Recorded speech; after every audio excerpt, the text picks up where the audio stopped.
সামনেই দুর্গাপুজো, আর দুর্গাপুজো মানে বাঙালির কাছে খাওয়া দাওয়া হই হুল্লোড় মজা আনন্দ। তাই সেরকমই একটা রেসিপি নিয়ে আজ হাজির হলাম।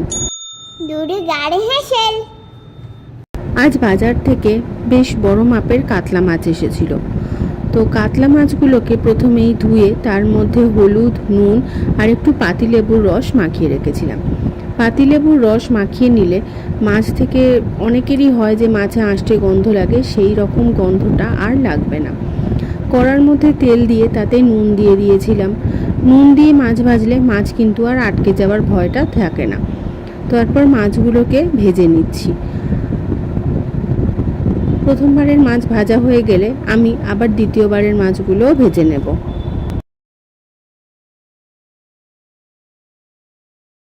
আমার সমস্ত মাছ ভাজাগুলোই কমপ্লিট হয়ে গেছে।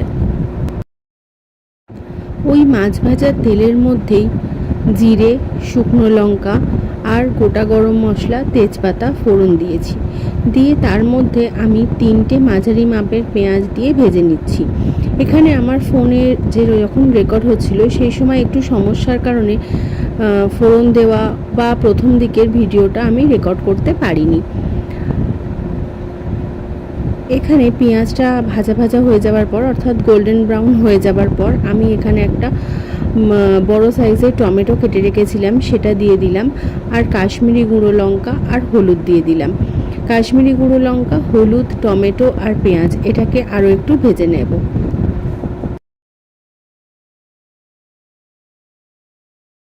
আপনাদের হয়তো খেয়াল থাকবে, আমি আগেও অনেকবার ভিডিওতে বলেছি যে কাশ্মীরি গুঁড়ো লঙ্কা, হলুদ এগুলো যদি তেলের মধ্যে ভেজে নেওয়া হয় তাহলে কাশ্মীরি গুঁড়ো লঙ্কার যে একটা কিরম কাঠগুঁড়ো স্বাদ আছে সেটা কিন্তু আর মুখে পড়বে না।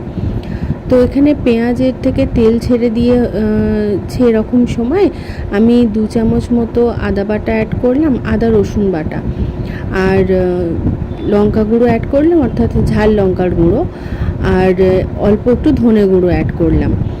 তো এবার মশলাটা ড্রাই হয়ে এসেছিল, সেই কারণে একটু জল অ্যাড করলাম, করে মশলাটাকে আবারও কষিয়ে নিচ্ছি।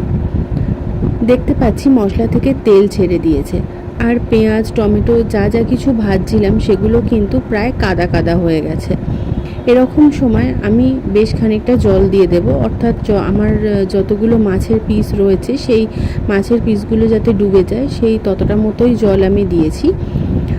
এবার যখন জলটা হালকা হালকা ফুটতে শুরু করেছিল সেই সময় আমি ভাজা মাছগুলোকে তরকারির মধ্যে দিয়ে দিচ্ছি।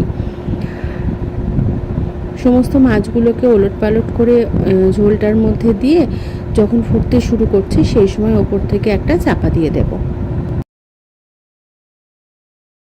ফিরে এলাম 8-10 মিনিট পর। দেখে নিচ্ছি যে যেটুকু ঝোল রয়েছে আমি এটুকুই রাখতে চাইছি। তো একবার নুনটা দেখে নিয়ে তারপর গ্যাসের ফ্লেমটা অফ করে দেব। আর ওপর থেকে আমি অর্ধেকটা লেবু রয়েছে সেই লেবুর রসটা আমি ওপর থেকে দিয়ে দেব। দিয়ে গ্যাসের ফ্লেমটা বন্ধই আছে, এই সময় চাপা দিয়ে মিনিট 5 রেখে দিলেই কিন্তু রান্নাটা রেডি। আমি এখানে নুনের ব্যবহার করিনি, কারণ মাছে নুন ছিল আর প্রথমে তেলের মধ্যেও নুন দিয়েছিলাম। আপনারা অবশ্যই একবার দেখে নেবেন, যদি মনে হয় নুন কম সেক্ষেত্রে একটু নুন মিশিয়ে নেবেন। একটু অন্যরকমভাবে তৈরি করা মাছের এই যে রান্নাটা আমি করলাম, কালিয়া বলা যায় অথবা মাছের ডালনাও বলা যায়। তো এটা গরম ভাতের সাথে খেয়ে দেখুন, আশা করি খুব ভালো লাগবে। কমেন্টে আমাকে অবশ্যই জানাবেন ট্রাই করলে কেমন লাগলো। আমার রান্নাগুলো যদি ভালো লেগে থাকে চ্যানেলটাকে সাবস্ক্রাইব করে পাশে থাকার অনুরোধ রইল। দেখা হবে পরের ভিডিওতে।